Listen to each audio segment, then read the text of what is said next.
Чадот од српскиот пожар стигна пред огнот и ги покри Липково и Куманово.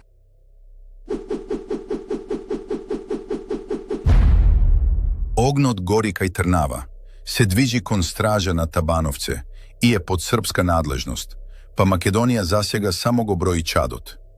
Преку граничното гасење постои во регионални договори што ретко се тестираат, а кај нас истото деноноќие горат 8 активни огништа без најавен дожд. 100 метри пред куќите во Бонче, огнот го запреа доброволци што патувале од Битола и Кочани. За основен живот на 4-члено семејство во август се потребни 68.675 денари, а две минимални плати даваат 52.092. По 5 години истрага пред истрагата за модуларните болници е затворена, а семејствата на 14 загинати остануваат без објаснување. На Табановце се чека 40 минути и на влез и на излез, а неделниот шпиц допрва доаѓа.